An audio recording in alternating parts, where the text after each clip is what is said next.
welcome everyone to Bodyology the Movement Podcast, where we are incorrectly naming and numbering our episodes.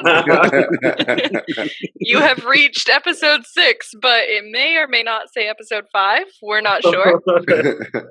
But regardless, we should get into some good talks about small business and have all of the discussion about some of the things that go on in small business. So, I think we should let Rod talk about his little budding baby small business. All right. So, as many of you know, my small business is called Foreman Function FST. So what I do is, I can't really say physical therapy. So I say injury rehabilitation through stretching and personal training. Also, I do the feel-good stretches and the weight loss stuff. And I also do sport-specific personal training, but all along the same lines of my favorite things are the injury rehab that I do. So I think that's about it, basically. Where are you at in your process? So I have just gotten my LLC registered. I have an EIN. I will be getting a bank account on Monday. And I just figured out that it's up on the website because I tried to do it either last week or the week before, and they said my EIN number wasn't active yet, so I had to wait. So I will be getting a bank account on Monday. I've been working, so I have clients, and now that I'm done with therapy, it's time to really push and get more clients. So through, I want to say the next or the month of June, I'm gonna try to get in either a gym or I don't know what the plan is yet, but I'm gonna come up with something so I can get a good deal of more clients. Because I work with a jiu-jitsu gym out in Yulee. By the way, I'm in Jacksonville, but I operate out of Jacksonville Beach area mostly, Neptune Beach, Atlantic Beach, but anything but the West Side is fair game. I will go to Riverside maybe, but everything else, the West Side is way too far. But I work with a jiu-jitsu gym out in Yulee. Shout out to Gracie Fernandina, and trying to look for something similar to that, or maybe even something completely random to do closer to home. So, yeah, nice, love it. Let's have Anthony give a rundown about his business as well, and then we'll get into just some discussion about different things. Yeah, what do you want to know? Just the rundown, just all your business, kind of same thing. Yeah, all right, so disclaimer here, I didn't take the triple R's from Ryan here. So as you guys know, I am the owner of Stretch Plus. I'm located here in Gwinnett County, so it's about 30 minutes north of Atlanta. So my business is pretty much all corrective. I'm a corrective exercise specialist, so I do all that prehab, post-rehab, all of the injury preventions. I work with a whole bunch of athletes from ages, I think my youngest one now is 8. So from 8 to, there is no age limit. I don't know how old the older ones are. I think one of them is like 70-something. I predominantly work with a lot of older adults. I mean, not older adults, sorry, athletes, not older adults. I work more with athletes. I work with, what am I working with right now? Swimmers, gymnastics. I have 2 lacrosse players. Actually, yesterday I worked with a whole team of track runners. That's pretty cool. Division 1. That was a first. Awesome, Yeah. I'm also pretty active in the CrossFit world. I don't do CrossFit. I just like to fix people that do CrossFit. One of my locations, I have 2 studio locations. So one of them is in Swanee, which is like 15 minutes from my house. And then the other one is in Lawrenceville. So the Swanee location, I'm located inside a gymnastics gym. So they do professional stunt doubling, competitive gymnastics, all that fun stuff. And my second location is inside a CrossFit gym called Dragline CrossFit. So shout out to them and shout out to Jump TNT over in Swanee. So those are my 2 locations, and hopefully I can get an actual like storefront suite, with a whole bunch of different other people under me and all that fun stuff. Hopefully by the end of the year, beginning of next year.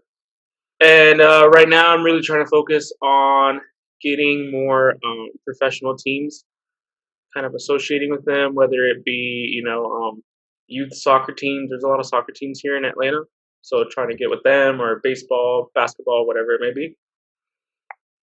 But yeah. It's awesome, man. We It's love a lot it. of work, man. It's awesome. It's a lot of work. Yep. No, it definitely is. Just look at my face. I'm tired. When did you get with that gymnastics gym? Huh? When did you get with that gymnastics gym? I remember you saying it, but I don't remember. Yeah, so I met the owners and stuff. I want to say it was October 2020, so last year, October, November-ish. And I signed my contract, so my first day there was December 1st, 2020. Nice. Yeah, pretty cool. I actually like it.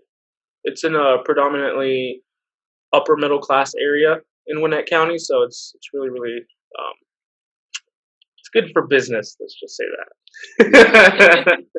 All right, Ryan, give us the lowdown about Sacred Roots. Started 4 years ago. I feel like I've had 5 million locations already.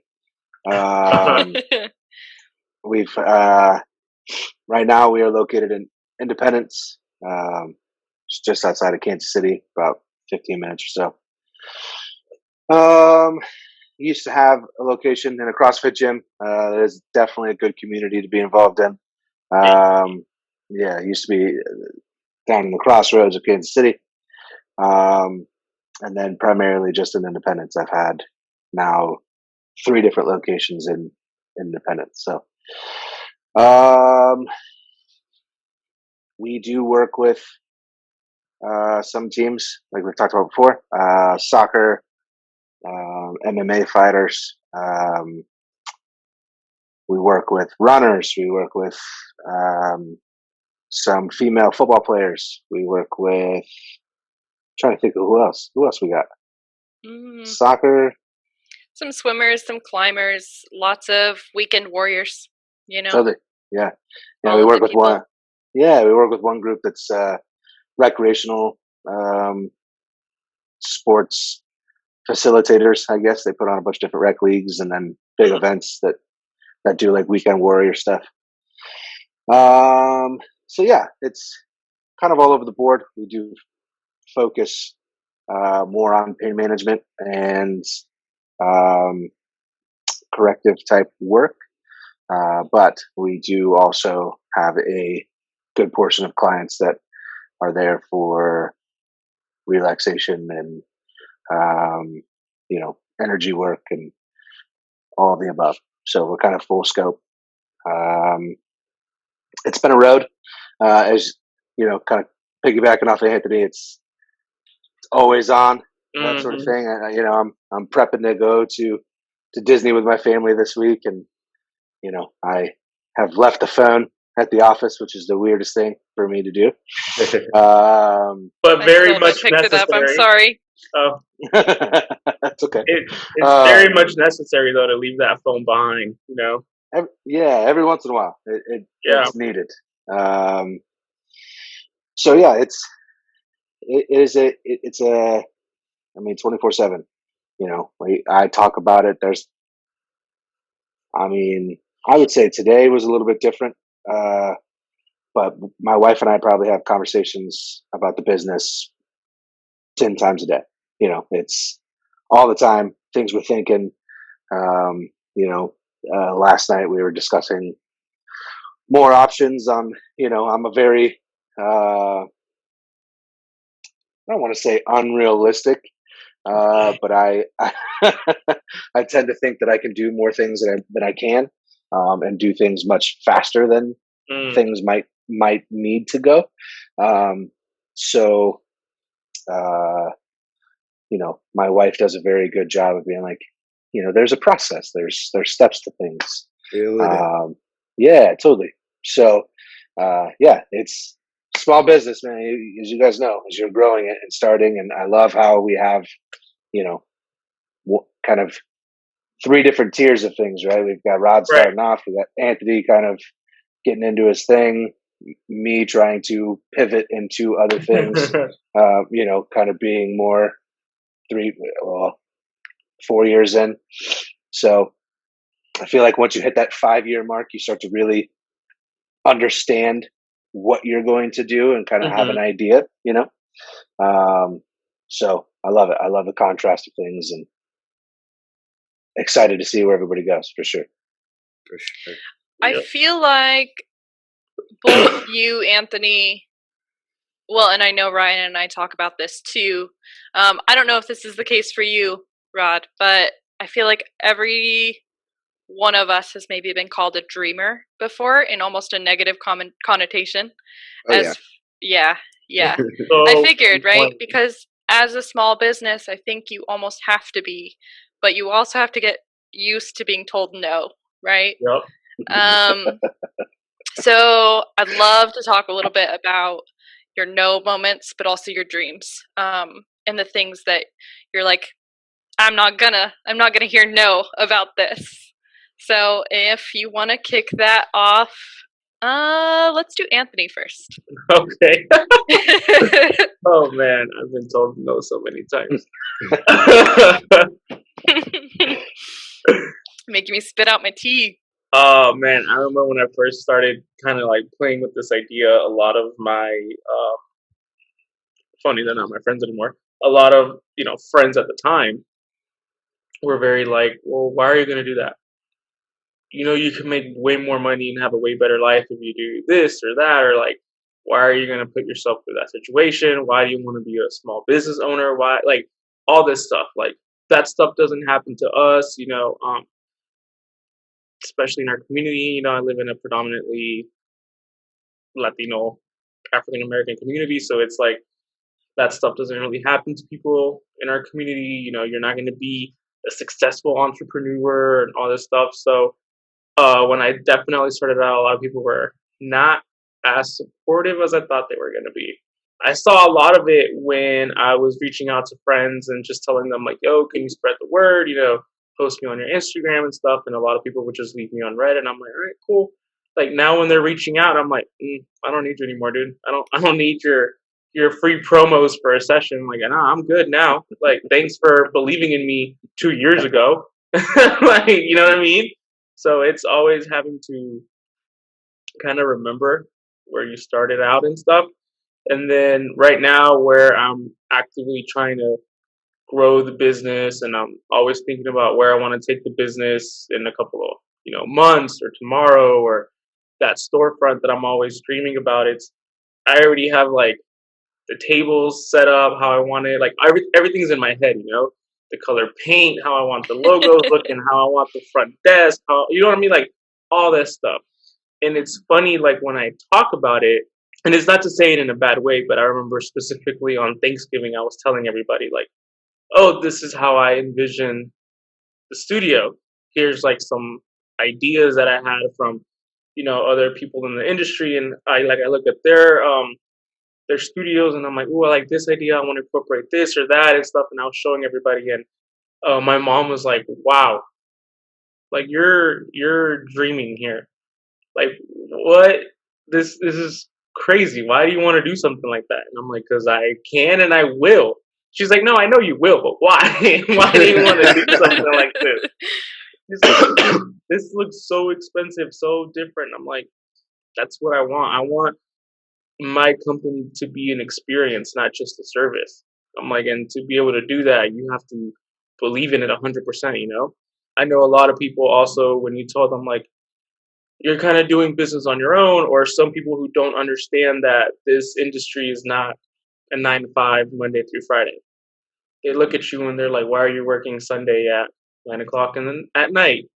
Like, what do you mean you have to go home? What do you mean you have to go to the office? What do you mean this? Why are you still working? Why aren't you this? Why, like, because you're constantly growing. You're having to develop more. You're having to grow more. And it sucks, but it's something that when you have such a big passion for, all those no's, they just kind of get muted out in the background. Like, I don't even care. I'm like, nah, I'm doing it. I don't care what y'all say. Like, I'm going to keep doing what I want to do. I feel like I'm pretty good at what I do. A lot of my clients agree because they keep coming back and referring me people. So I'm like, all right, I'm not homeless, so that means I'm doing something right, you know? So it's like just sticking to the vision and just remembering the reason why I'm doing it. It makes all those no's kind of just seem like whatever. Rod, I don't think we've talked about, like, I didn't even know that, like, you've had a similar situation or similar experience. So yeah, I'd like to talk about that too. So my biggest no actually happened recently.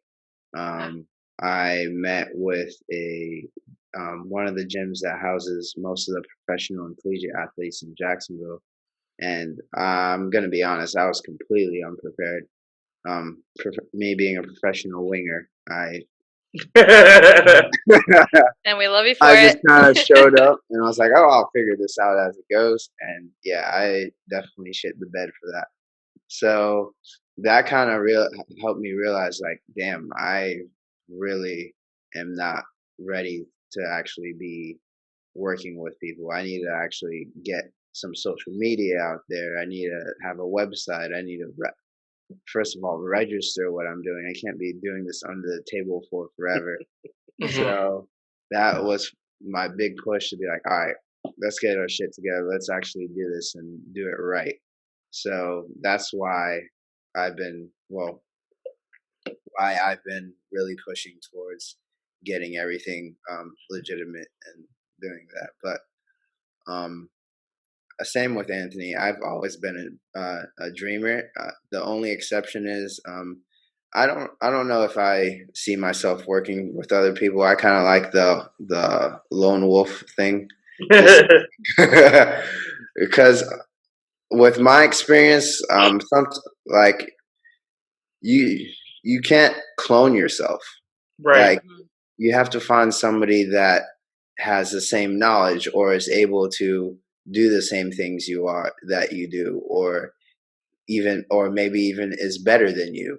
So it's hard to put trust in someone. I'm sure there's somebody out there that would be, or there's a few people out there that would want to work for me and down the road. But as of right now, I don't see it to where I need a studio or that. I mean, that's coming down the road. Like, I'll get there eventually. But as for right now, the whole lone wolf thing is probably the route I'm going to take. But my biggest thing is, when I was younger, I didn't know about stretching. I didn't know about, like, I knew about physical therapy, but I didn't know what exactly physical therapy was, or I didn't know all the outlets out there for me to become a better athlete. So I want to eventually have just one summer. I mean, one athlete a summer, do like a pro bono athlete, where I can go out to maybe some neighborhood, or some athletes that can't afford what I'm doing, or some even like a Special Olympics athlete that I already coach or hang out with anyways, but just give them an opportunity to become better and better themselves in what they're doing. So that's my big dream for myself, to be able to give back that way. But yeah. I think I answered your question, right? Yes. I like that the dreams are different, right? Like, but also the struggles are different as well, no matter what path you take. Right. It's tough. Ryan, tell us a little bit more about your dreamer vibes and all of the no's. I mean, what month do you want to talk about no's? You know, I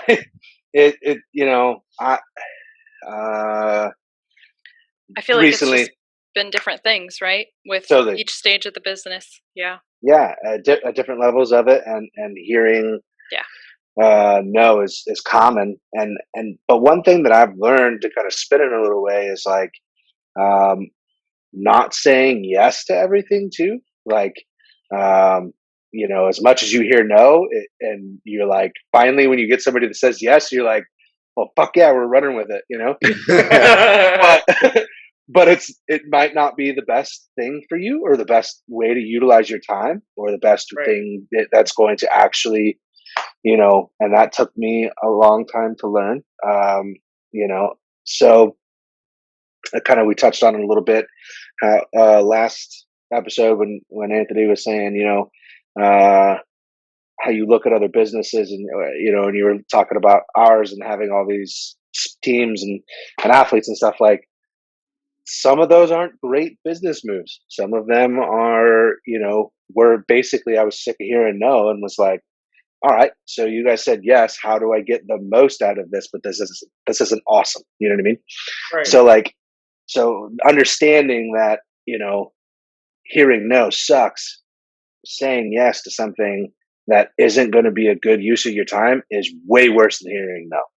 So that's something that I, want to get out there, is something that I very much learned. I mean, and getting to a point earlier this year, I kind of learned the whole game of trying to be on staff with professional teams. Right. I was looking at some MLS teams in Florida, actually, Nashville, North Carolina, that's coming up here in the next year. Some NWLS teams, that sort of deal. So figuring out that whole process and kind of going through that no was cool too, kind of gauging where I was at, and kind of really felt what Rod was saying about getting into a situation that may be over your head and not being super prepared for. Getting in, but those are such great experiences, because you realize, all right, well, I thought I was ready. I'm not. Let's kick it up a notch, get to that next, and move on from there. So, but every day, I'm kind of late to social media and things like that. So I didn't know it was not, I didn't know it wasn't cool to like message people on Instagram for business. So I do that shit like every month. I literally just messaged Tech9 yesterday and was like, hey bro, I saw that you hurt yourself and you're wanting a way to feel better without taking medication. Like, hey, let's get you in for a session. Let's figure out how to make you not hurt and not have to take pain medication. Like I do that shit all the time. It's probably not the best thing in the world, but like, and then I hear no, or like you said, you hear, you see the unread thing all the time, and you're like, well, at least I'm putting myself out there. I message, random ass Chiefs players all the time. I'm like, hey, you should probably come in and see what we can do, But there's payoff. There's totally, every once in a while, there is. The people sometimes respond, and you're like, holy shit, that worked out well. I mean, don't feel bad. I do that all the time. It's just a way of putting yourself out there. Usually what I do, if I come across like a gym or something like that on my newsfeed that's in the area, I'll just go ahead, follow them, and instantly send them a message, kind of like introducing who I am. Sure. And I have this like flyer that I always send out in emails with like all my information and all this stuff, what I do, services, price, everything. So sometimes it works, man. I know I've gotten a couple of clients that way, and it's like, hey, whatever, works for me. Exactly. You won't know unless you put yourself out there. Yeah, you absolutely. miss out on 100% of the opportunities you don't take. So exactly. Might as well just try and see what happens. It's like I always say, you have to seek discomfort. Ooh, I like that. Yeah. If you're too comfortable, you're doing something wrong. You can't be scared of the nose. See, but I'm never comfortable.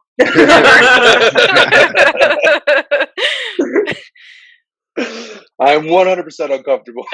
All of the All time. the time. Always. Hence the rope, guys. Oh God. But with that though, like, it's hard to, because we have that mindset, right? But like, at what point do you enjoy things? Right.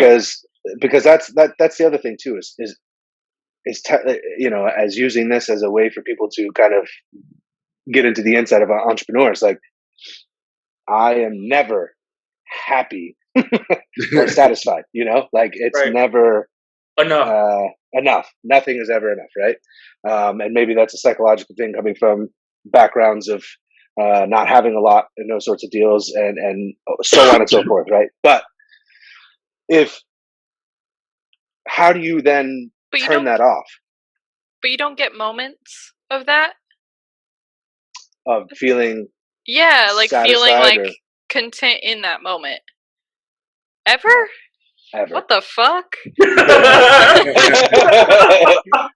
So like, I thought I was messed up, guys. So when we moved into that office of Independence, right? Like even before that, when I opened up the second room in the sports lodge, as soon as the paint went on the walls, I was already thinking of my next office, what I was going to do, how I'm going to do that, and all the other things before I even opened up the doors. Like, there's a limit. Like, sure. Yeah, like I get what you're saying, but it's like you have. Ooh, sorry, I almost choked on my Altoid here. You have to, one, not choke on stuff that you're chewing. And two, you have to enjoy the victories, whether how small they are. That's something that a lot of people struggle with, and I was one of them. You know, how did you turn that off? How did you learn to enjoy that and live in that moment?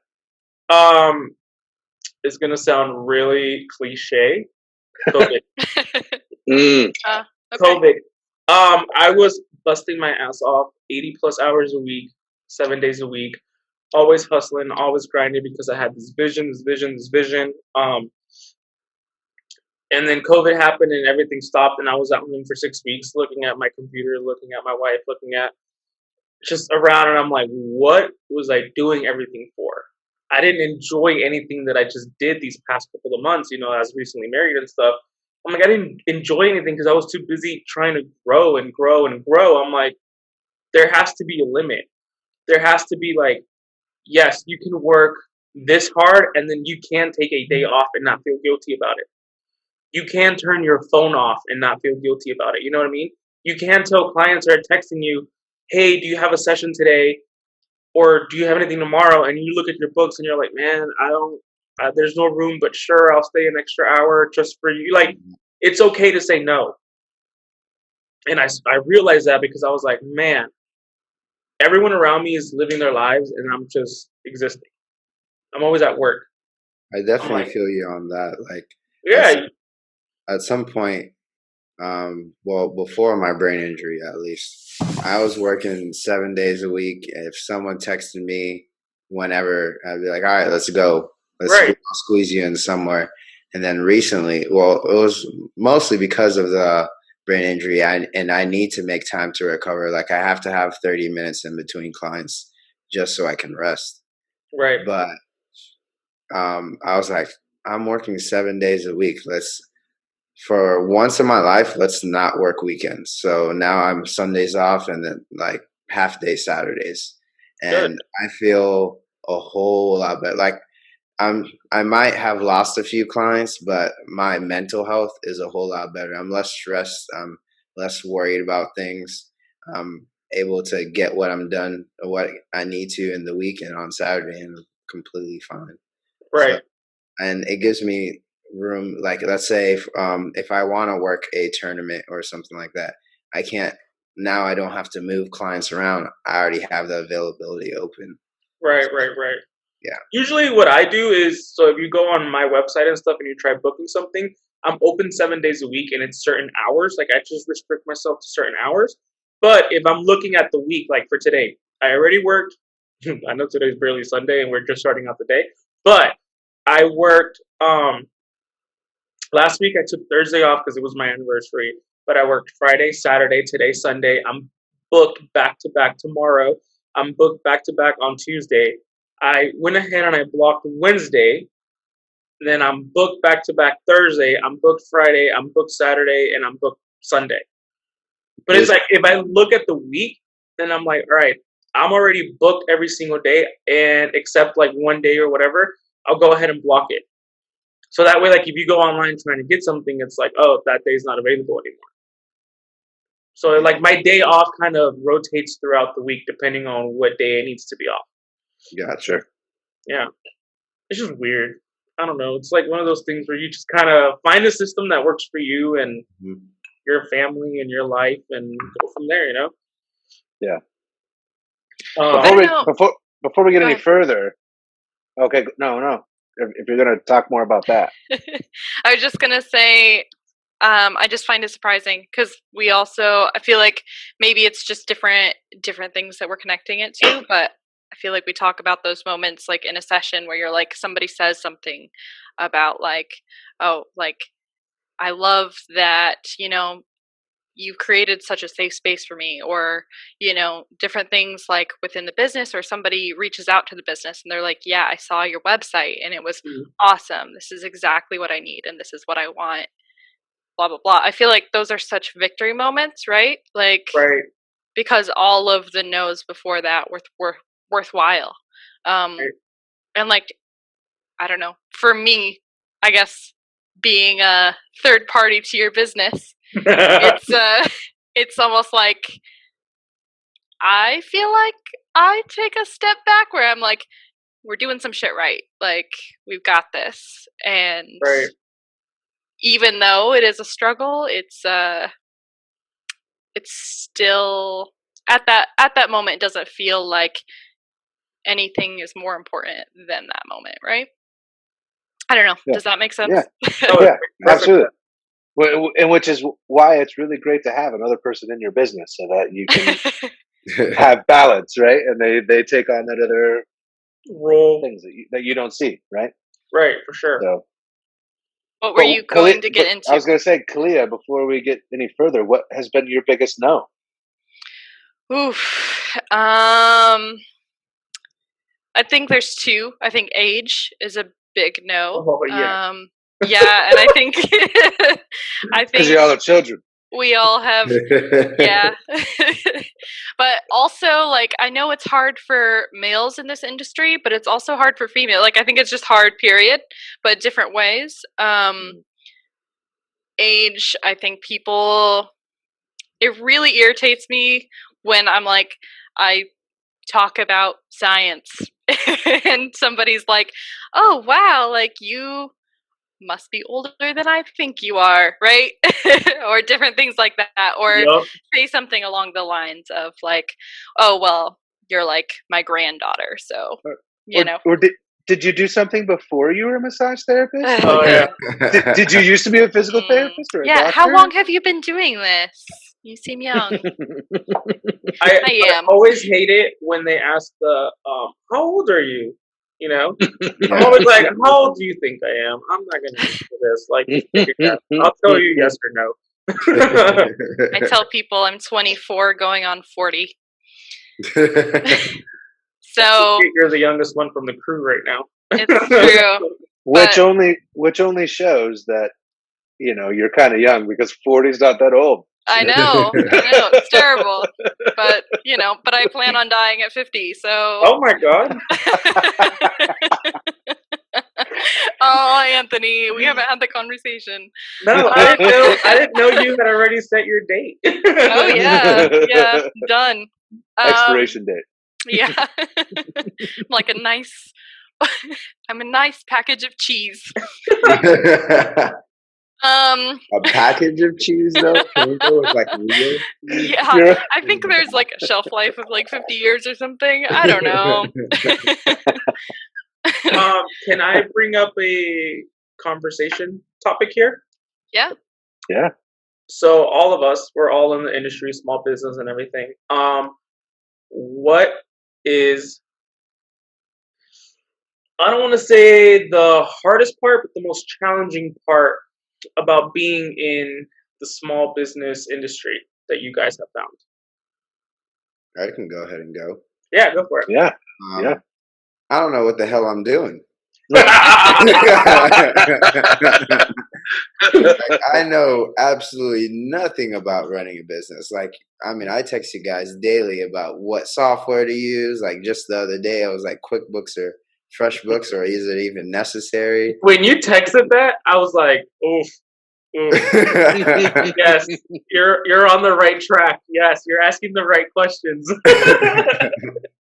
Like I can say that I am a great practitioner and I see results on clients, but when it comes to running a business, this is a foreign language. Like just the other day I was watching a video or just a tutorial on FreshBooks or one of those softwares, and I'm like, what the hell are they talking about? And why do I need this? Like why I can't just give my bank statements at the end of the year to somebody and call it a day?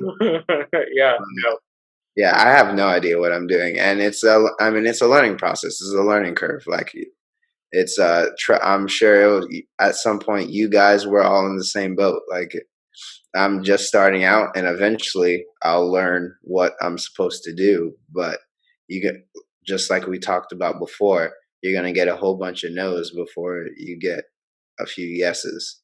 So you got to figure it out eventually, and that's what I'm here to do, I guess. Yeah.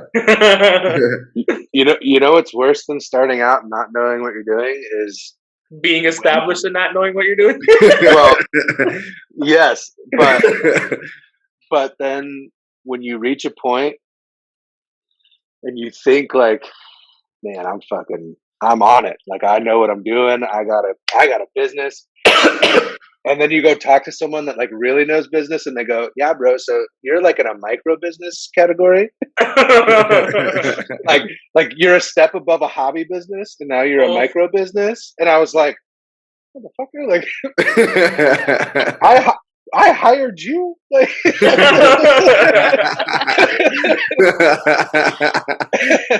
and you like you know what I'm saying? Like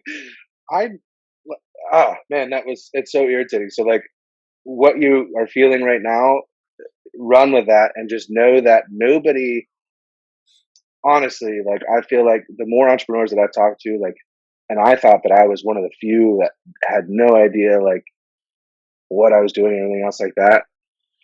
You just asking the questions that you've asked us is leaps and bounds above what other businesses you might think are successful. Even they haven't even asked those questions yet. You know what I'm saying? Right. So like, just know that yeah, man, that's been my biggest thing is thinking I get to a certain point, I'm like feeling good. And then you talk to someone else and you're like, oh, I need an attorney. Like, hold on. We're supposed to get attorneys. What? Bro, you don't have attorneys? No. My best friend is a lawyer. There you go. I guess I have an attorney, but yeah, I didn't know that I needed one. What do I need an attorney for? In case someone tries to sue you? Yeah. For the business? Well, yeah. I mean, that's good to, yes. But you need it for like when you start establishing procedures, when you start establishing like different things that are going to be proprietary to your business. You need, all of these different things and people to write up this stuff. And it's, like I said, you get to a certain point, you think I'm doing great. And then you go into a meeting and you're like, golly, I know absolutely nothing about business. This is cool. Rod's like, all right, so after this, I gotta go hire a lawyer. Seriously. But there are a lot of resources, right? Like, if you're willing to put in the time and the effort it takes to learn, you will learn. 100%. 100%. Kaleah, what about you? I know you're not an owner per se, but you are part of a small business partner. You know, what do you feel like is one of your challenges? It's hard for me watching people devalue the work that we do. I think that's probably the biggest challenge as far as like, the amount of times I hear, oh, I would get a massage every week if I could afford it. Great. Well, it's also called budgeting, and that's also a life choice, right? Like at the end of the day, you're choosing something as a priority over this. And it's just, I think the hardest thing about small business is that, yes, we want to support other small businesses and we want to be there for the people that support us as well. And at a certain point, I think you kind of touched on this, Ryan, but at a certain point, it doesn't make sense to say yes to everyone who is asking for something to help promote them and you. And people get needy, right? Like very quickly. So I think it's both challenging to watch, but also as far as like promoting the business too, I think I feel like I take people pretty genuinely, or maybe I take them at face value of like, if you say you're going to be as supportive as this whole conversation was, I expect that. Like I don't say things that I don't mean, and likewise I expect other people to do the same. And it's really hard when that isn't the case, when it's very much like hypey, right? Mm-hmm. I hate that. But anyways, do you have anything to add to that, Ryan? I do. None of you guys touched base on it, which was interesting. I hate having to, and I touched base a little bit about it a while ago, having to explain my hours to people. Like, I can't make such and such dinner because I'm working. Like, what? What do you mean you're working? It's like Saturday or Friday at 9:00 at night. Like, well, yeah, I'm working. Like, I'm at home working on a certification, working on my budgeting for the week, working on my payroll, working on, all this stuff, putting in the orders for stocking, putting in the orders for all the, like, work goes on outside the office too. Mm-hmm. And it's sometimes hard for people to understand that. Like, I have a friend of mine who asked me, she actually asked me this yesterday. She says, does your wife understand what she not got herself into, but more like what she signed up for when she married someone who is starting up as a small business owner? And I was like, what do you mean? She's like, does she understand that it's like Saturday at 4:00 and we're at the office right now, but because you're working, not because you wouldn't want to be there, it's not that you'd rather be here, but you want to be there, but you have to be here because you want them to have a better life. Like, it's just this whole circle. And I'm like, my wife gets it. She understands the big picture here, and it's like, I know for other people looking in, like, especially my family, they're like, well, you shouldn't be working as hard as you do, or you should be home more. Why are you working on a Sunday? What do you mean it's Saturday? Like, because we're building something here. Like, you don't see the bigger picture here that we're trying to do, but there's something greater here, and you have to give it your all. It's not a 9 to 5, like I said earlier. It's like every day, nonstop. I think it also takes somebody special to understand the sacrifice and understand the time investment as well, as far as a significant other. I think we've all experienced that, right? Where you're like having that conversation, like, what the fuck? Like, you haven't seen me in a week, Yeah, I've had that situation where it's like, getting home, this happens, I want to pretty much say every Monday and Tuesday. Those are typically my longest days of the week. I don't get home till like 11:00 at night sometimes, 11:30. Yeah. My food's in the microwave. I warm it up. I eat.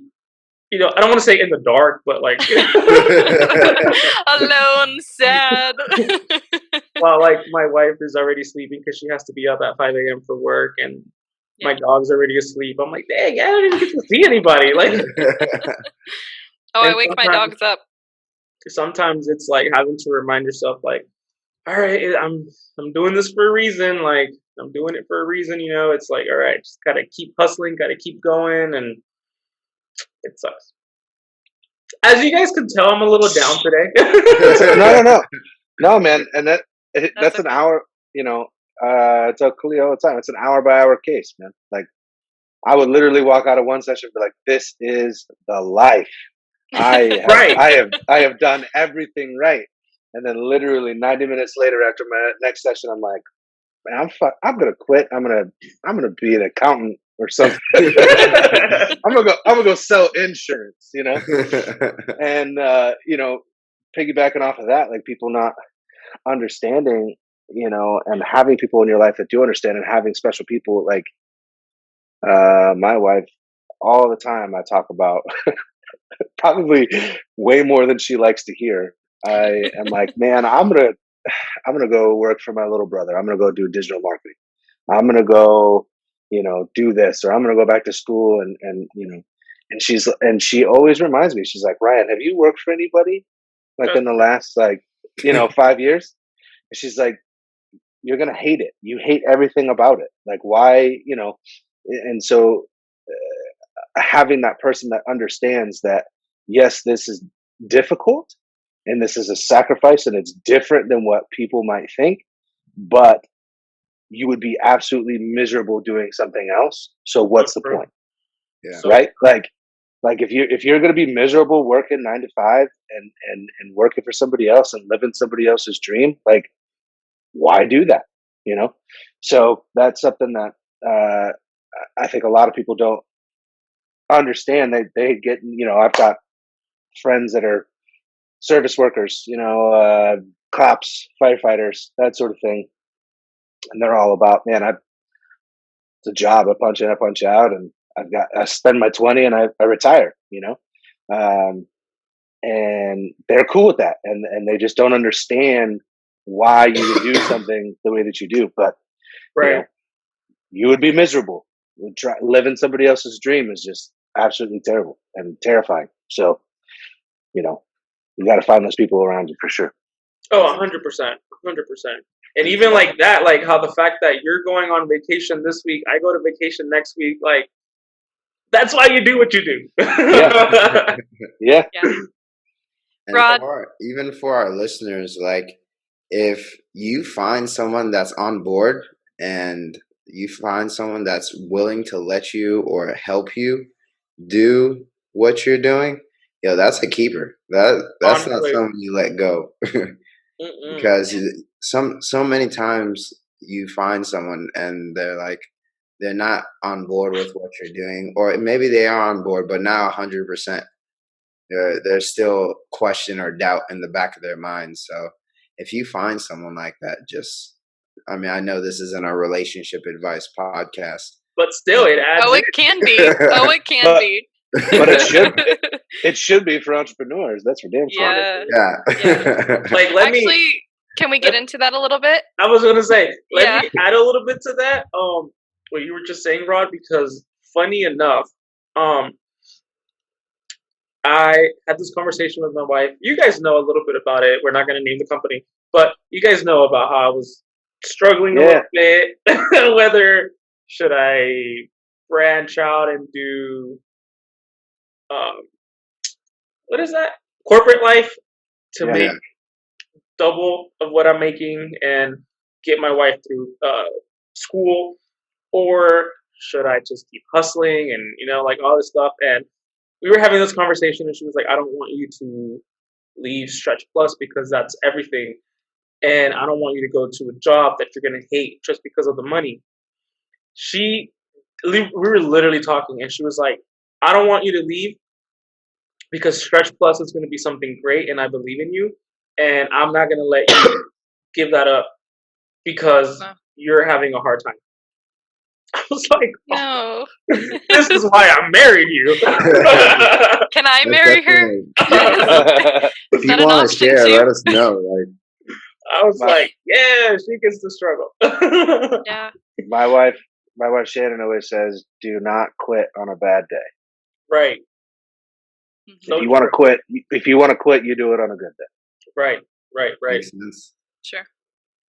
Was it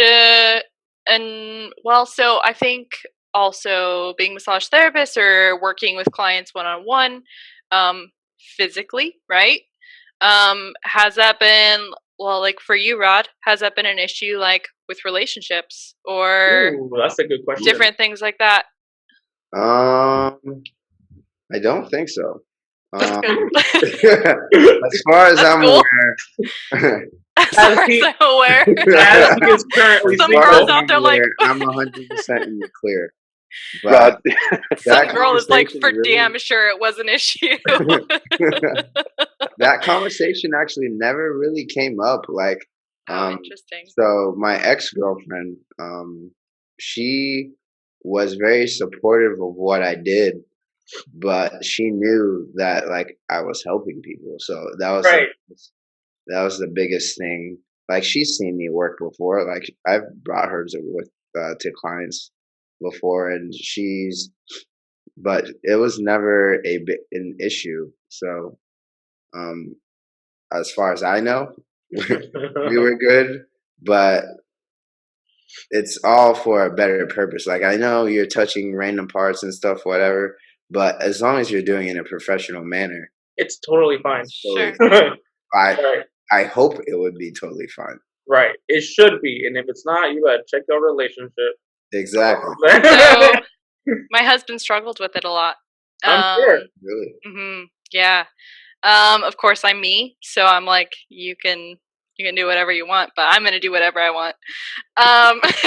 There you go. So I think like that's just a personality thing. Like I don't take no for an answer. Right. But I think it is a source of contention a little bit. As far as like just worrying about safety and different things like that. Like I mean, I'm me, so I'll beat anybody up.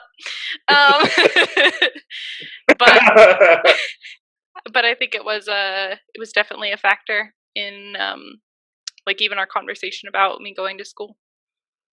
Really? Mhm. Yeah. Yeah. But you know, I get what I want. Going to school as a massage therapist, right? Mhm. Yeah. Yeah. You guys were already married before you became a massage therapist? I forget you got married young. Yeah. I mean, yeah. Here I got married at 24, 25, younger than me. Yeah. I was actually, so let me think. I was married, I think less than 6 months when I decided to go to massage school, and it was 4 hours away from where we were living currently. And so I stayed with my sister and didn't live with him for 9 months. Whoa. And so Oh wow. It was a tough time, that's for sure. It was a moment. He did not like it. Especially not being gone for 9 months. It's crazy. Yeah. That's definitely tough. But life things. Kaleah just continuously adds different things to her Viking story. she went off to war for 9 months. Oh my god! After getting married, celebrates her marriage, and then it's like the Viking man, alive. I gotta go do some shit for 9 months. Sorry. Oh. He's burned many boats. There's a lot of parallels there that I don't like. So getting a little more into that, right? Like I feel like he wants kids and I don't, and so I'm like, you can take care of kids. If you want kids, you can do that. I'm gonna continue doing my own thing. I'll be off on the boat, pillaging and rampaging and all that. Carrying an axe to work. Yeah. So back to small business. Oh. I feel like like you said, we're all at different stages. What has been the most exciting thing about your own businesses? I get to say I'm an entrepreneur. Yeah, it feels so good. It does, especially in my family. Everyone's an entrepreneur, so I don't, like, hey, me too, guys.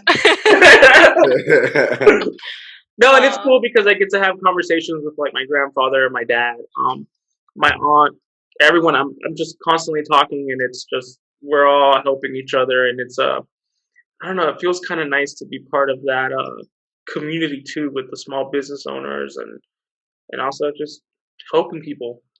That instant result when they get off of that table and they're like, I love that. Yes. Love it. What about you, Rod? For me, it would be like as soon as I got those business. Well, that's not true. I recently started carrying my business cards around with me everywhere I go. Just being able to just hand that card over, like after a regular conversation that kind of led somewhere along the lines of, "Oh, my back hurts" or something, like, "I got the perfect person for you, me." Me. Hi, I'm Rod. So just the satisfaction of handing over that business cards, even if they don't call you, because they don't call you a lot of the times. Like you can hand out 50 and you'll get 10 replies or whatever. But even just getting that phone call or that text later, just like, oh, this card worked, and that's the little thing that kind of sets me over the top. Just having those conversations and being able to hand out that card, be like, yeah, I'm official. I mean, 20% though, man. Like you're having some good conversations. I know. I'm like, we're all like, how? I don't know if it's actually 10, but like I just threw random numbers out there. I'm like, man, I'd be throwing all these cards, and if I get one. Usually what I do now is like I'll ask people when they come in for the first time, I'm like, oh, how did you hear about me? That way I know which marketing stuff is working or not. A little tip for you, Rod, just to ask people. That's right. Yeah. Ryan. The most exciting part? Yeah. None of it. No, just kidding. Are you just depressed all day, Ryan? Like every day, all day. He's thinking about being an accountant right now. I'm contemplating my life choices. No, man, the most exciting thing has been providing. I mean, it hasn't always gone as smoothly as it should have, or I don't know. We've had great help and that sort of thing along the way, but being able to provide what we wanted for our kids starting off, and having my wife stay home and being able to be with our children and not have to do daycare, all those things, being able to do that has been the most important thing to me is, as we move forward in this transition of the business and potentially my wife going to school and doing some other things. Being able to do that for the first 5 years almost of having children has been the most exciting thing. Having my wife, she's definitely worked a ton, way more than I have, on a lot of things, but having her stay home with our kids, be able to raise them, that's the biggest thing for me. No kidding. Yeah. Man, we're over here complaining about how hard it is for us to not clock in and clock out, and you got a stay-at-home mom over there?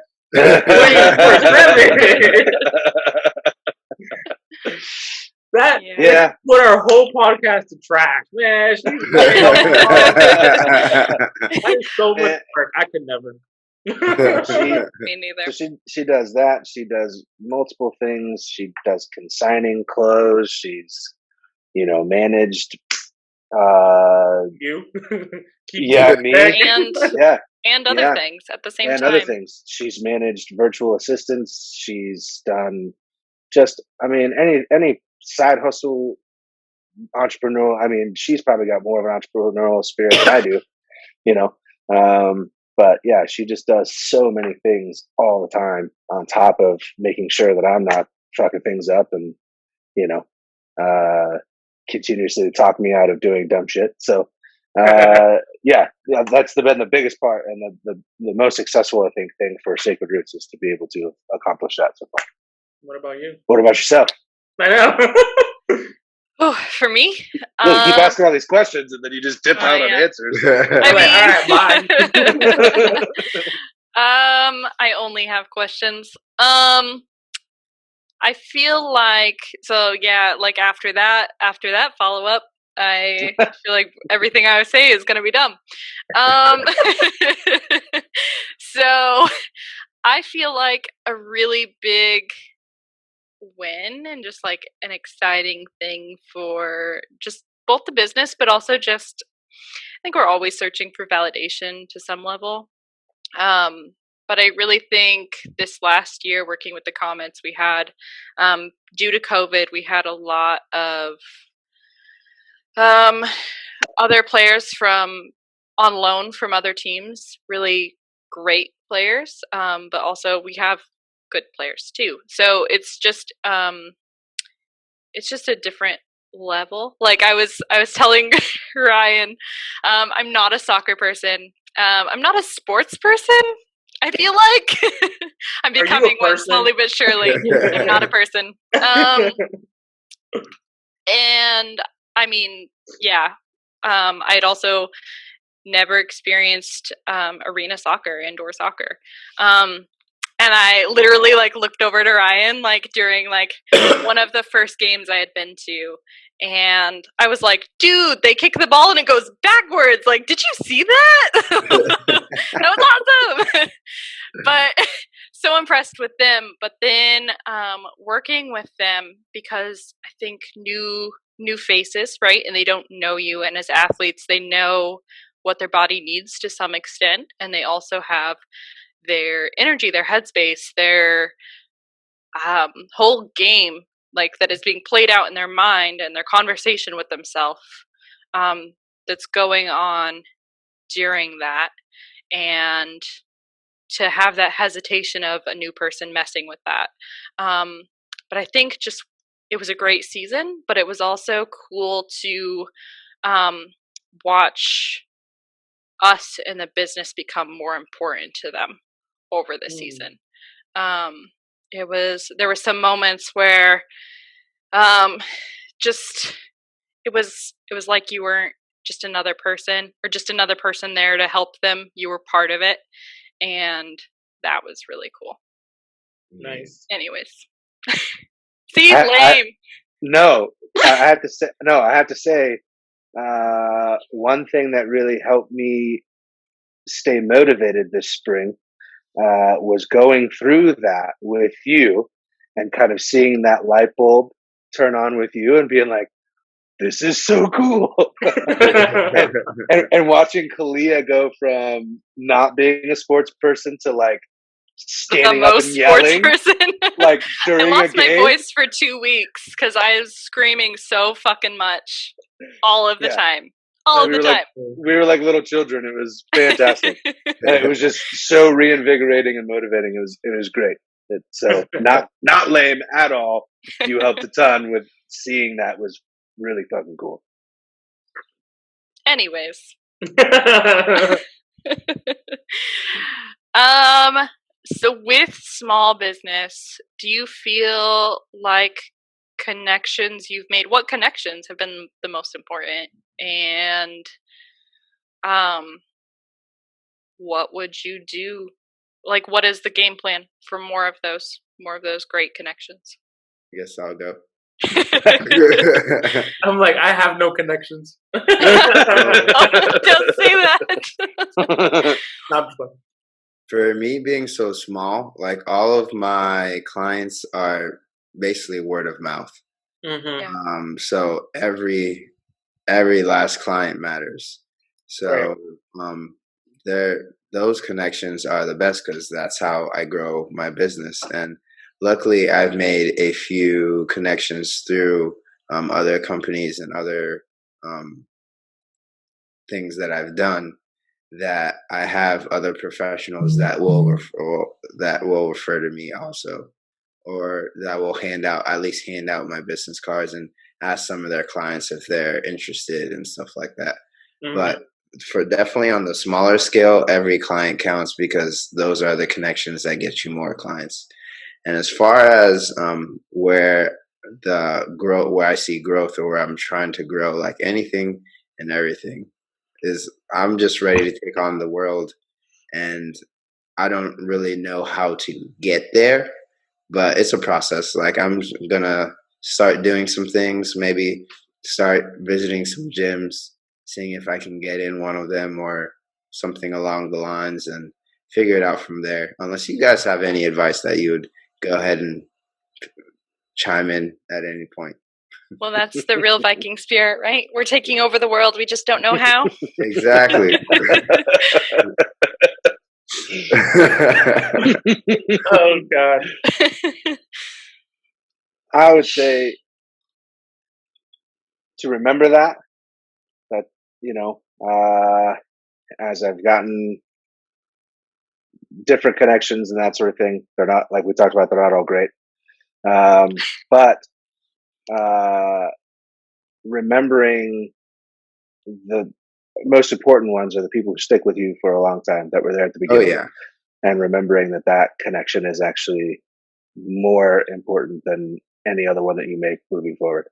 Those beginning people, that core group of your clientele that will probably never leave, is the most important thing to remember, and to continuously work on those relationships is super important. Right. I would say too, like, as far as with maybe working with different events and different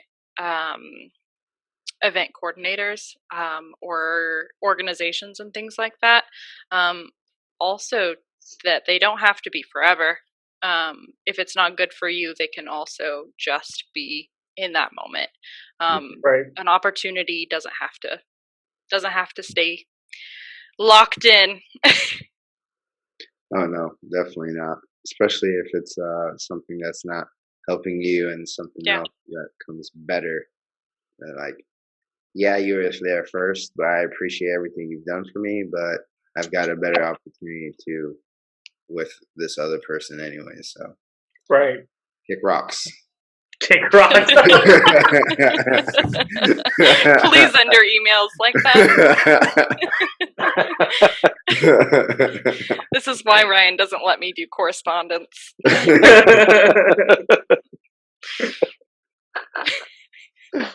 Oh man. Go ahead, Anthony. What were you gonna say? No, I forgot, because you said kick rocks. Sorry. What was the question again? Connections. Talking about advice for connections. Forgot. We'll talk about your own then. Yeah, I'm trying to think. Like, I think my biggest connections is kind of what Ross said too, just word of mouth. That's the best way I've gotten a lot of clients. I have like a referral program, so if they refer someone to me and they tell me like, oh, such and such person referred me, then they both get like a little discount or stuff like that, like just as a thank you. I give out, so when you're writing out your intake form, I get their date of birth. I actually have a whole spreadsheet of all my clients, and I mail them birthday cards. No. Yeah, it's like a little way of like, come and see me. Like, it's just little things, where you like, I know I like getting that, so I know hopefully my clients like getting it too. Oh. And I keep a good relationship with all the gym owners that I've encountered. Any other person in the industry that's business owners or stuff that are some sorts of connections, I always try keeping a good connection there, because you never know how that person can lead you to your next great opportunity. So, Absolutely. Don't tell anyone to kick rocks. Oh, do it. There's some people I think we would wish to say kick rocks too, but So true. So far we say, I'm sorry, but I am busy that day. Would another time work for you? And I'm busy that day too. I'm sorry. I'm so sorry. My schedule these next 2 months. Every day you say, I seem to be busy. Yep. Oh, man. What about you, Ryan? Oh, I think as you build connections, make sure that they're genuine. Right. Word of mouth is the most important thing. I've built a business that way. I think going through the process with different people, like the PT that I recommend and refer to, I've been through his program. I know what that does. Chiropractic, I see both the chiropractors that we have on our membership. I see them, I mean, every single week, so actually going through and seeing how they take care of people, seeing how they deliver their care, all those things are huge. Right. I think that's the biggest thing is making sure that you just don't attach yourself to things that, you don't know about or can't refer genuinely. Yeah. I feel like that's what you're speaking on is very important because so if you don't try what you're referring to, how do you know you're giving out a good product? And then that looks bad on you when they come back and like, oh, this person sucked. I'm like, oh, well. I didn't know. I heard they were pretty good. Yeah. So, but I feel like definitely, especially in our industry, you should be able to at least do a free trial or a trade to where if you're going to refer to somebody, like, all right, I'll give you one, you give me one, and let's see if I like it or if it's worth referring out to. Because you definitely have, that's one thing I've learned, especially working at the company I worked with before. You definitely have to have those, that health and wellness circle that I give you one, you give me one, or not even necessarily just the back and forth, but like a client might ask you like, hey, I need a chiropractor. I'm like, oh, well, here's one that I use and this is why.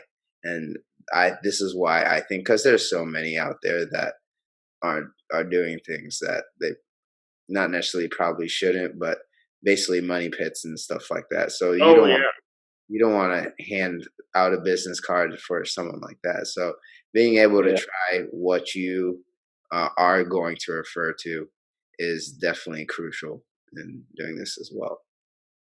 Yeah. To kind of pivot off of that too, so I listened to, I think it's called Dare to Lead podcast. I don't know if you guys have seen it or listened to it. It's with Brene Brown. So it's a business podcast. And love her. Thank you. I like you even more. So you might be familiar with this concept too, but she talks a lot about not having a sense of scarcity within business.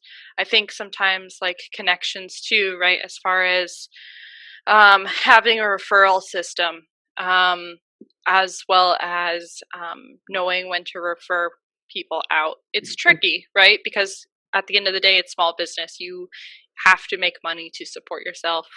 It's not just a money maker. It's also going back into the business. It's growing, especially when you're small. So I think, she talks a lot about how scarcity. Do you remember what the other thing is? Scarcity and. I listened to one of her podcasts and I liked it. when it first came out. And then I just like as soon as you said that, I remember that's what I was listening to. And I watched her Netflix special. Oh yeah. This is so good. Side note: everybody needs to watch it. Yes, everyone.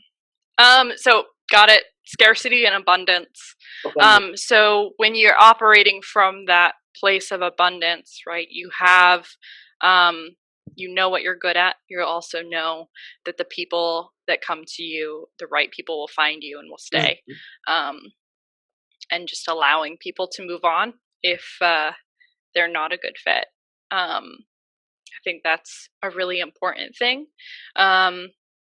Is that challenging for you guys? I know there's like a little bit of tension when they, might mention another practitioner or different things like that. But how does that usually go for you guys? So for me, I guess I'm going to answer all the questions first. So for me, especially early on when I first started, like every client I had, it's like, oh man, I got to keep them. I got to figure out some way to keep them, even if I have to drive 2 hours away to just have that that income come in. Right. But now that I'm more stable, this is when I'm saying kick rocks. But no, like not necessarily kick rocks, but I'm just saying like, hey, I'm busy. I have stuff I have to do. I have a life outside of work. I would love to help you, but not on those days or not on this certain day. So I think I answered your question. I'm not sure if I did. Yeah. Did I get it? All right, cool. Yeah. I think I had the same mentality. I think just starting out with Ryan too, it is a lot like, right, there's his clientele, but it's not necessarily a carryover clientele, right? They want to see Ryan. Yeah. So it is a lot like you are finding your own people. Right. I think I did the same thing, where it's scary to not think that somebody is going to come back, because it's also your paycheck and your, it's your bottom line that's impacted. Yeah. But I also remember distinctly that during that whole time period, I got a review, and it was a good review, but it said, she gave a great massage, blah, blah, blah. And she had great customer service. And I was like, fuck that.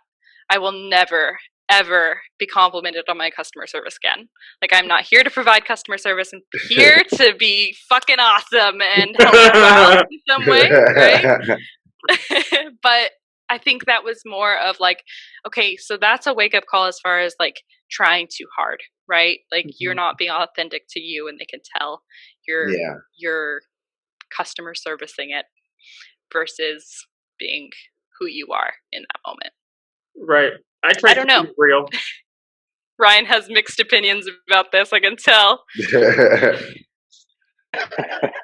I mean, I don't think authenticity and customer service necessarily are two different things. I mean, being I'd say you don't know how to fake it, though. Oh. I mean, to some extent, right?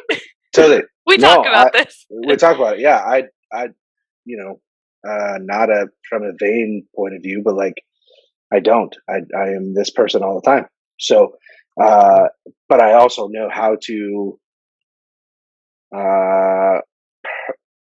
provide, an experience, like as we talked about earlier, that is going to lead to people thinking that it's great customer service. I think, I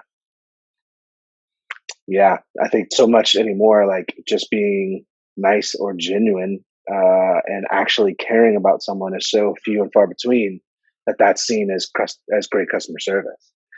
So maybe that person didn't exactly see you or think that you were trying too hard or trying to. She was just like, holy shit, this person cared and like gave me things to work on on my own, and all these other things, and wanted to see what worked with my schedule and how we could get you. That is great customer service because you're caring, and that's not seen in the world a lot. So Right. I don't think that those are different playing fields, so to speak. You don't have to, you don't have to discredit yourself and being like, I was not genuine because somebody thought I did gave great customer service. Like, that's not mutually exclusive. Yeah. Maybe I could be reading too much into it, of course, but I don't know. There were some things there that I felt personally attacked, and therefore it felt right. I mean, just always keep it real.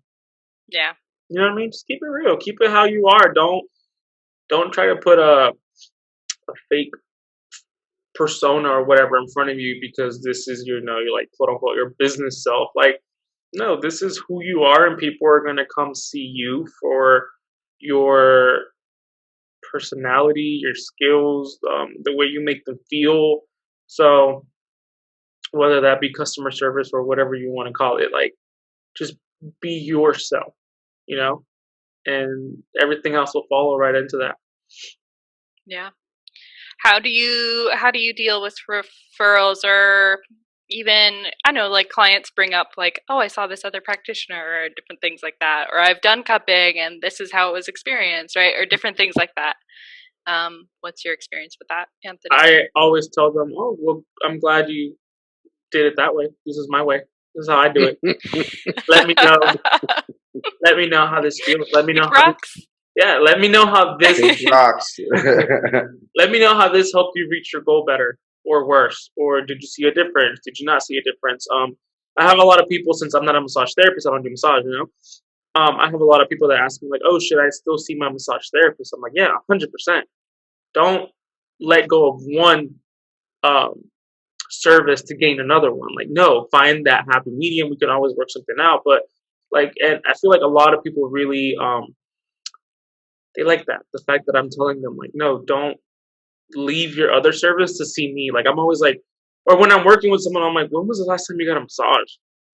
I'm like, because I'm feeling some tightness here that I really can't get out with this stretching or cupping. Like, you need some specific massage taken care of here. Or I'll look at someone and their posture is off, and I'm like, have you gotten aligned yet? Like, you should probably go see a chiro. And then let me know as soon as you see them so we can get you in the books within the first 24 hours so we can, kind of work a little bit more on that and stuff. And I don't know, people really like that. Yeah. Yeah. Absolutely. It's pretty cool stuff. Yeah. And I think it's too the honesty of that you're not the end all be all of everything, right? I think it's appreciated. The panacea, my favorite word. It just makes me think of like a microbe colony. That's all I can think. Gives me Petri dish vibes, that word. What about you, Ryan? I know you're good about referral and just referring out, but I'd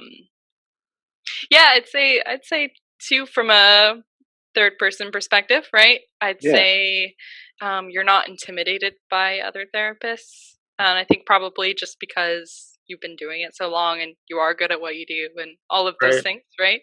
Like, you don't give off that vibe that you're worried about anything. Which may or may not be true. Not true. Inside all the time. All the time.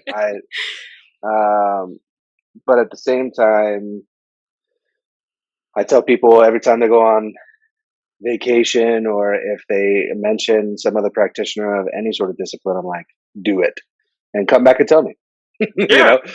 Tell me how it worked differently. Tell me how I can improve. If there's something that they did that I didn't do or don't do on a regular basis, that I need to know about it. Right? I have a very limited box of information that I've experienced. So if you can experience those things for me, come back and tell me, please do. Same sort of thing. I have a lot of clients saying, "Hey, I get more results coming to you than I did my PT or my chiropractor or anything else like that. Should I not do that anymore?" No, absolutely not. It works best when we're doing everything. That's when you're going to feel the best. General holistic care all across the board is going to be important. And then I usually try to tell them 3 or 4 other people that they should be seeing on a regular basis on top of who they're already seeing. You should be seeing a counselor. You should be seeing somebody about your nutrition. You should be talking to somebody about this or that. So I think it's important that more and more practitioners realize that instead of, trying to gobble up all the money. If more and more people understood that more eyes on a problem is important as opposed to less, we would have a lot more happy people. Right. And they might even see something that you don't see. Like just because, let's say, for example, I don't know, if I think that something's wrong with somebody's hip, I'm not allowed to, what's it called? Eval people. I'm not allowed to be like, oh, this is what you have.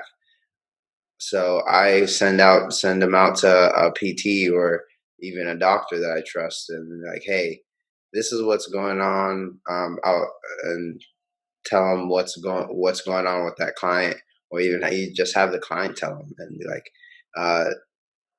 what do you think? And that way they have the best care rather than me just saying something or saying what I might think it is, but their eyes will be better than mine, what it might be. Right. Even my core clientele, when I first started hiring people in, they were all had this misconception that I was trying to pawn them off onto somebody, and trying to explain to them even now, like, hey, you need to see Kaleah for X, Y, and Z because I've been working with you for this amount of time. We've tried this, and this. There's something I don't do. Kaleah is going to be able to see that and see it differently. And there have been a couple of clients that are like, man, I'm so glad that you did that because I've progressed so much more having that different set of eyes and that different outlook on it. Right. We all have our strengths. We all have the things that we find value in and give value. And we have to also remember scope of practice. Yes. Fine. Yeah. I mean, and that sucks. That in a way, it kind of shows somebody like, we're not physical therapists or stuff like that. So it's like always referring out that specialist or whatever is now like, oh wow, they know their limit, and then that therapist is not going to in return refer you now. So it kind of shows like, oh, there's that line of respect there, and they like that. And always adding in, not only should you see these other people, but come back and tell me what they told you for me to do. Yep. Like they are a doctor. They're going to see things I don't, and then make sure that I'm doing the things that I should be. So I'm not, messing up all the work. You know what I mean? The more that we could talk, work on those things is the most important. Right. Yeah. Which just integrates us all more into the medical field, which I love. I know. Don't look shocked. I feel like the more because I have some patients and different things that they will be prehabbing or rehabbing, right? From surgeries or injuries or different things like that. And it's almost like, they come to see me, so I must be doing something, but it's also like that conversation of, okay, so if you talk to your doctor about this, let him know, like ask him, is there anything I shouldn't be doing or should be doing, right?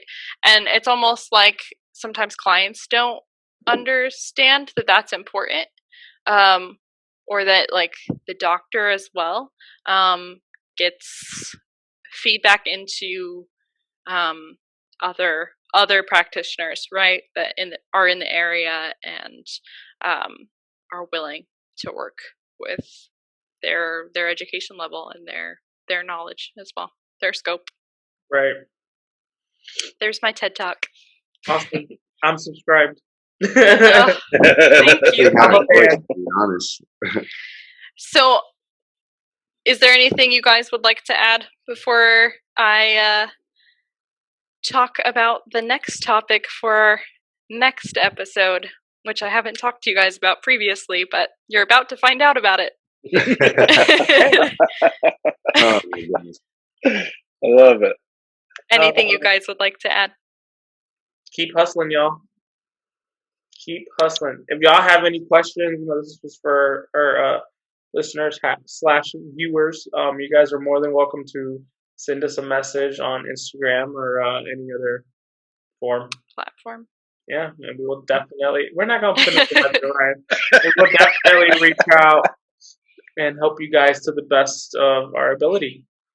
Also, if you have anything you guys want to listen, or a topic you guys want to hear or talk about, also feel free to throw that in the suggestions too, because we're here to help you guys. I mean, this is why we're here. So might as well just reach out and see what we can do for you. Yeah, definitely. And if you would like to be a guest, if you would like to talk to us over Zoom, yes, from our little offices, or if you know of someone that would be good to have on the podcast, it's not going to be Joe Rogan. Sorry, not that big yet. Maybe Renee. I'm gonna get him. Oh, I've told you. I told you. We're working on it. So go ahead. I just pre-ordered some Mac Lethal gear for his new album, and I got a sticker that says Mac Lethal sucks. So on that note, don't start a business. It's terrible. Don't listen to us. Just be happy. Sell some insurance or something. Yeah?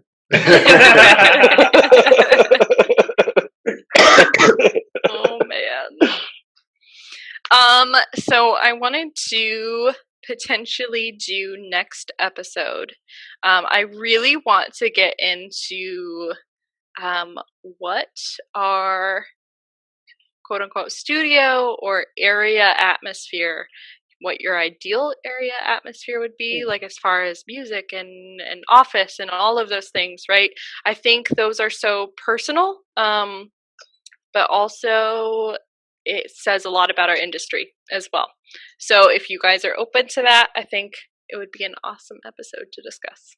Yes, definitely. I think we all have the same point of view, just knowing each other. But yeah, no, that would be a great episode.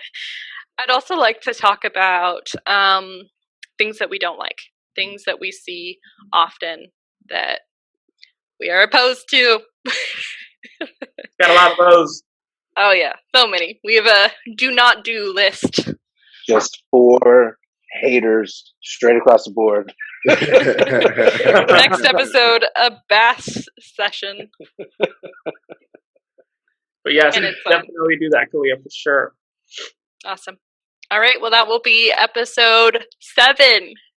And I don't know. I just checked, and it doesn't. I think I'm on track, y'all. Okay. All right. Okay. Okay. I don't know. So if it's not, that's my bad. Did you count the intro as episode 1? Yeah, I did. Then how? I don't know. I'm counting, so don't forget these are all pre-recorded, so I forget which number we're on. Yeah, whatever. We're making it. Well, thank you all for joining us for episode 6, where we talked about small business and all of the things small business.